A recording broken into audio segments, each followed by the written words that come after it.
என் தங்கமே, உன் பிரச்சனை தீர்ந்தது. நீ யோகத்தின் பிடியில் அடி வைத்து விட்டாய். உன்னை தேடி அதிர்ஷ்டம் வரும் நேரம் இது குழந்தையே. நம்பிக்கையை மட்டும் நீ தளர்த்து விடாதே. எந்த விஷயத்தை நினைத்து தற்சமயம் நீ அதிகமாக கவலைப்பட்டு கொண்டிருக்கிறாயோ அந்த விஷயத்தில் நான் சர்வ நிச்சயமாக மாற்றத்தை கொண்டு வந்து உன்னுடைய மனதை குளிர்விப்பேன். உன் வாழ்க்கையில் துன்பங்களையெல்லாம் துரத்திவிட்டு இன்பங்களை நிரந்தரமாக்குவேன். கண்ணீருக்கு இடமில்லாமல் புன்னகையை முழுவதுமாக உன்னுடைய வாழ்க்கையில் நீ சிந்தி கொண்டு இருப்பாய். ஒருவர் நம் மீது கொண்ட பொறாமையால் நம் மனதை காயப்படுத்தி சில சொற்களை கூறினாலும், நாம் தவறே செய்யாமல் நம் மீது பழிச்சொல் கூறினாலும் அவர்களை கோபிக்க கூடாது. அவர்கள் மீது துவேஷம் கூடாது. நாம் பதிலுக்கு அவர்களை காயப்படுத்தவும் கூடாது. நம்மை காயப்படுத்துவதால் அவர்கள் தாமாகவே விரும்பி நம்முடைய கர்மாவை தம் கைகளில் ஏந்தி கொண்டு செல்கிறார்கள். குரோதமும் துவேஷமும் பொறாமையும் பழிவாங்கும் உணர்வும் நம்மில் எழுந்தால் அடுத்தடுத்த ஜென்மங்களில் அதற்குண்டான பலனை நாம் அனுபவித்தாக வேண்டும். நம்மை பற்றி யார் என்ன சொன்னாலும் தண்ணீரை போல இருக்க கற்றுக்கொள்வோம். தண்ணீர் தம்மிடம் கலக்கும் எந்த வர்ணத்தையும் ஏற்றுக்கொண்டு அந்த வர்ணமாகவே தோற்றமளிக்கும் தன்மையுடையது. இறைத்தன்மையும் இதுவே ஆகும். கடுமையான சூழ்நிலையிலும் என்னை நினைக்கும் பக்தர்கள் மனதில் அமைதி ஆனந்தத்தையும் நான் தருவேன். பலரால் உன் இதயம் காயமோடு பலவீனமடைந்தாலும் என்னை நினைக்கும் உன் இதயத்தில் நான் ஆறுதல் அளிப்பேன். உனது துயரங்கள் விரைவில் ஒரு முடிவுக்கு வரப்போகிறது. தேவையில்லாமல் கண்களை கலங்க வைக்காதே. மகிழ்ச்சியாக இரு. நான் இருக்கும்போது நீ எதற்காகவும் கலங்கக்கூடாது. என்னை மீறி எதுவும் நடக்கப் போவது இல்லை. உன்னை நான் தேர்ந்தெடுத்து நான் வசிக்கும் இடத்திற்கு வரவழைத்தேன். எப்படிப்பட்ட சூழ்நிலையிலும் நீ கலங்காதே குழந்தையே. என் வாக்கு என்றுமே பொய்யாகாது. எந்த சூழ்நிலையிலும் உன்னை நான் கைவிடமாட்டேன். நீ நம்பிக்கையோடு இரு. உனக்கு என்ன வேண்டும்? வேண்டியதை நீ எடுத்துச் செல். என் கஜானாவின் வாயிற்கதவுகள் உனக்காக எப்போதும் திறந்து இருக்கும். எது உன்னிடத்தில் சேர வேண்டுமோ அது உன்னிடத்தில் தானாகவே வந்து சேர்ந்துவிடும். அனைவரும் வியக்கும் வண்ணம் நீ உயரக்கூடிய கால நேரம் இது. நிம்மதியாக மகிழ்ச்சியாக இரு. உன் கர்ம பலன்கள் விலகப் போகிறது.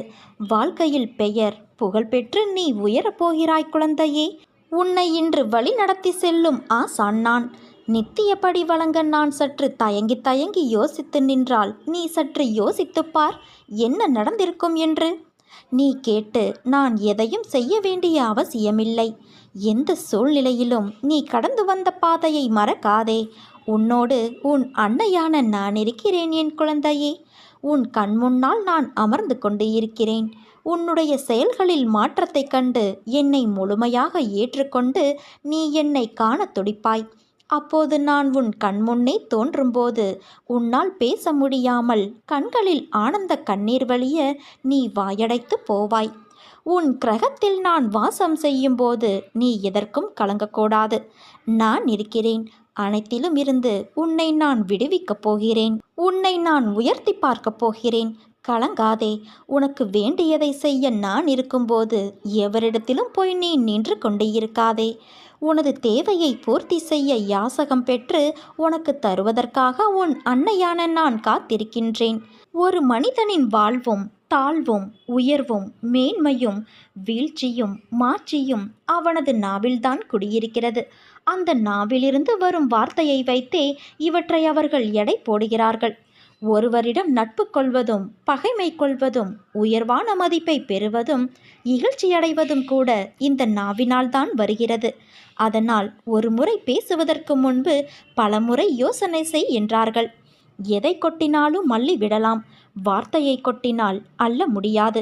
வில்லிலிருந்து சென்ற அம்பும் வாயிலிருந்து சென்ற சொல்லும் இலக்கை தாக்காமல் விடாது.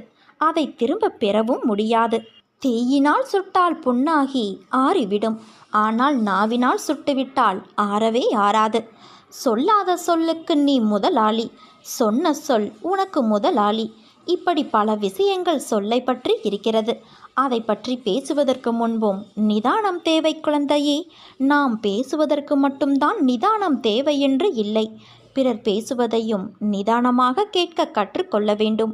பிறர் பேசும்போது குறுக்கே பேசுவது, வார்த்தைக்கு வார்த்தை எதிர் வார்த்தை பேசுவது, எதிரில் பேசுபவர் முழுவதையும் கேட்காமல் உடனே பதில் கூறுவது, எரிச்சல் அடைவது போன்றவற்றை செய்யாமல் எதிரில் இருப்பவர் என்ன பேசுகிறார் என்பதை முழுமையாக கேட்க வேண்டும்.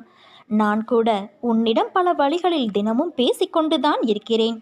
ஆனால் நீ அதை கவனிப்பது இல்லை. அதற்கு மாறாக நீ மட்டுமே என்னிடம் பேசுவதாக நினைத்து புலம்பிக் கொண்டு இருக்கிறாய்.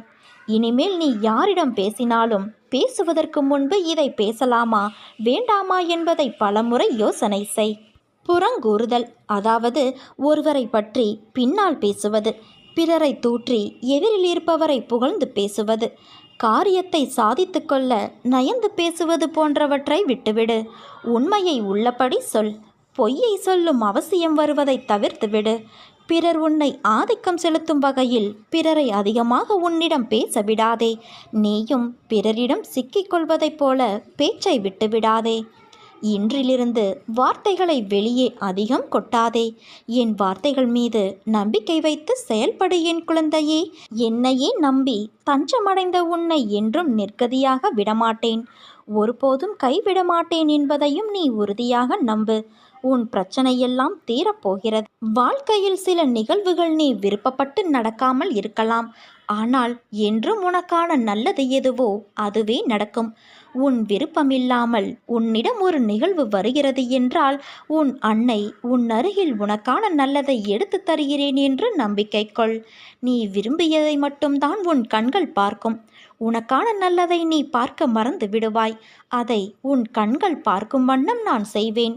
உன்னை படைத்தவன் நான் என்று நீ உணரும்போது உனக்கானதையும் சேர்த்துத்தானே படைத்திருப்பேன். எல்லாம் தக்க நேரத்தில் வந்து அமையும். அவற்றோடு என் சீரான ஆசீர்வாதங்களும் உன்னை வந்து சேரும். நீ சுபிட்சமாய் சந்தோஷமான நிம்மதியான வாழ்வை வாழ்வாய். வாழ்க்கை என்பது ஒரு பட்டம் போல. அதன் நூல் உன் கையில் இருப்பதால் தான் அது நகர்கிறது என்பது நினைப்பது எவ்வளவு தவறோ அதே போலத்தான் உன் வாழ்க்கையில் நடக்கும் சில விஷயங்கள் எல்லாம் கஷ்டங்களும் முடிவடையும் காலம் என ஒன்றும் நிச்சயம் வரும். அதனால் எதை குறித்தும் நீ மனம் கலங்காதே. உன்னை சுற்றியுள்ளவர்கள் உன்னை காயப்படுத்தும் போது அன்னை அந்த காயத்தை நான் குணப்படுத்துவேன். உன்னை சுற்றியுள்ளவர்கள் உன்னை அவமானப்படுத்தும் போது உன்னை அவர்கள் முன்னால் பெரிதாக்குவேன். தலை நிமிர்ந்து வாழ வைப்பேன். உன்னை சுற்றியுள்ளவர்கள் உன்னை மதிப்பிட்டு பார்க்கும் பொழுது அன்னை உன்னை அவர்கள் முன் நியாயப்படுத்துவேன். நான் உன்னுடைய தாய். அதனால் உனக்கு நல்லது எதுவோ அதை மட்டுமே நான் தேடி தேடி செய்வேன். நீ எதை கண்டும் கலங்காதே குழந்தையே. இந்த அன்னையின் மீது நீ வைக்கும் நம்பிக்கை ஒருபோதும் வீண் போகாது. என்னால் தேர்ந்தெடுக்கப்பட்ட குழந்தை நீ. நிராகரிப்புகளைக் கண்டு கலங்காதே. உலகமே உன்னை நிராகரித்தாலும் உன் அம்மா நான் உன்னை ஒருபோதும் கைவிட மாட்டேன். நிர்கதியாய் நிற்கிறேனே என்று மனம் வருந்தாதே. உன் கரம் பற்ற நான் இருக்கும் பொழுது நீ எங்கனம் வீழ்வாய்? உன் வாழ்க்கை சக்கரத்தை சுழற்றுபவள் உன் அன்னையான நான் அல்லவா? உனக்கு என்றுமே நல்லது மட்டுமே நடக்கும். உன் கோரிக்கைகளை நான் என்றும் நிராகரித்தது கிடையாது. நிச்சயம் அது நிறைவேறும் குழந்தையே.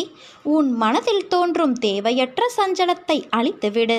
உன் கனவுகள் அனைத்தும் மெய்ப்படும். உனக்கு வழித்துணையாக உன் அன்னையான நான் இருப்பேன். கடைசி நிமிடத்தில் கூட இங்கு ஏதாவது அதிசயம் நடக்கலாம்.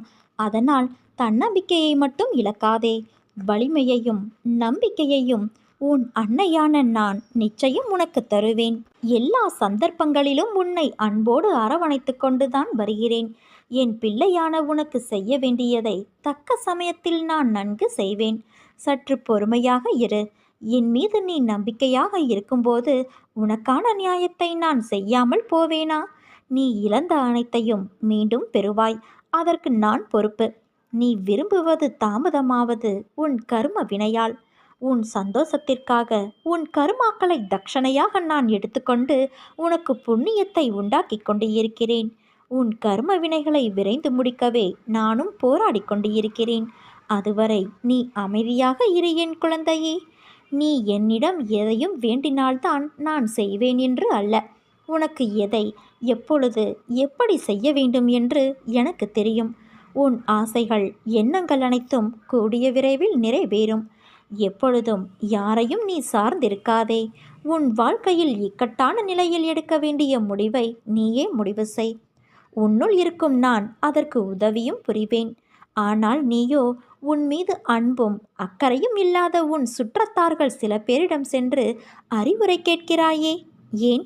எவர் மீதும் கோபம் கொள்ளாதே, அது கொடியது. உதவி புரிபவர்களிடமும் மட்டுமல்லாமல் உதாசீனப்படுத்தியவர்களிடமும் கூட நீ கோபம் கொள்ளாதே. அனைவரிடமும் அன்பாக பேசு. நீ வருத்தப்படுவதால் இங்கு எதுவும் மாறாது.